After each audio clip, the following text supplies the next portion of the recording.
kan wadde fa keɓen jaari yeeso Dawda Samba Diallo ko vice président meɗen ko Mauritanie kanko woni président Taptal Pula ko Mauritanie o wi ta yaltu toon Asma'u so en tiri ke mbiɗa jogii ɗo message uji makko watte o parleur keɗa ɗon ko haalata haa mo woya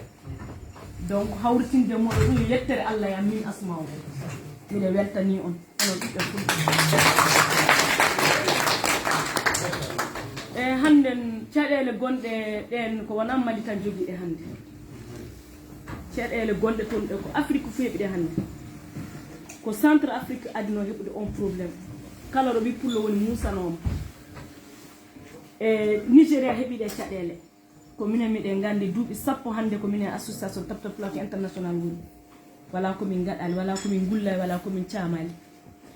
e so warti e Mali hannde ana Burkina ana Niger lagine heɓama kañum fulɓe tan ni tampinte e min ko ñaagotomi on bandiraɓe am fa gilla keña miɗe ñaago on ke hecci keña miɗe ñaago on hanke miɗe ñaago on hannde ɗum ñaagoto janngo ɗo so miɗo wuuri ñaagoto on ko ɓuri tiiɗude hannde nene Pula ko kawral e yiɗodirde ɗum no weeɓi hannde ɗum no weeɓayi hakkude men ɓiɓɓe fulɓe hannde ɗum no torri kam hannde min bandiraguel mum deweni ko ɗum no muusi kam fa mi ɗanata ko jemma ala mi ñamata mi harana miɗe ñama alhamdulillah miɗo jogui société jam ko wona hay liggade banque ko deux sociétés chaque société je paye plus de 15 personnes par société kono kala ko keɓumi adunam so leñol ngol heɓa jam heɓa jam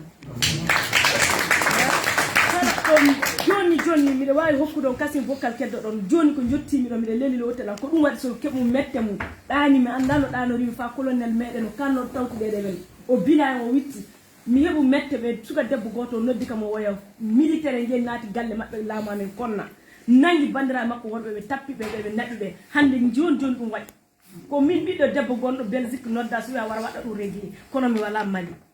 kala mo noddu mi ronki heɓude ɗum mette mo heɓi kan ɗanimi fa jigi timmiɗe hanno warde ka ma jaafo donc ko kalanammi on tan leñol ngol ko anduɗon wala ko kalnammi ko ganda leydi kina jiɗodiren jarrodiren le ɗerɗe meɗen ɗe anden koye yumma goto ko e baba goto ko ƴiƴamɗan gotal non de hayso neɗɗo yetta so ko ƴiƴamɗan yoɗan gotal non il faut que gatto ɗum e hakkille moɗon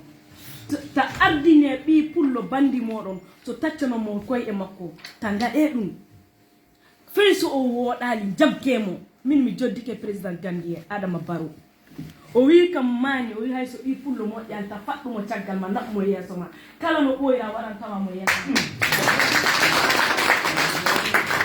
min ñande mo wi kanno mi woyi les suudu ma ko les salle makko toon miɗen jooɗi mi wi iskin min ko ɗum woni hakkillam wiide kaari moƴƴali en gate jokkumo gaɗen mo ni kaari ko an non jeeyi kaari ko naati le luggeral hani naatude luggere ono gaɗi contribué o neldi kalsiji Mali fa ɗuuɗi on anda Mali hay goto toon ko ƴiƴam ɗam ko yidde yonki nde kono ɓiɓɓe fulɓe accen jiɗodirenna accen nangodiren accen jurmodirenna so en jurmodirala en nafata hay goto bandu mum kono onon wonduɓe ɗo ɓe jaggodiro so jaggodirgo laatike koɗol gotol ala ko mbawata waɗude ko kaaɗo goto wi min to Gambi toon o wi onon fulɓe ɗon ɗuuɗi so on jiɗodiri wallahi hay goto wawata waɗude hay dara aduna ko na waɗa on consulté kono on ndenta on kawrali minen miɗen gandi ɗum e moɗo ƴeewe ko feƴƴata to Mali toon hande minen hakkude men ɓiɓɓe fulɓe kala ne jaltimi audio ɗon nana ko kalanmi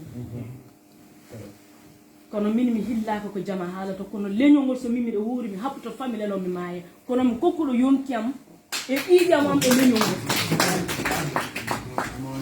kono mi tewtata hen jawdi mi tewtata hen inde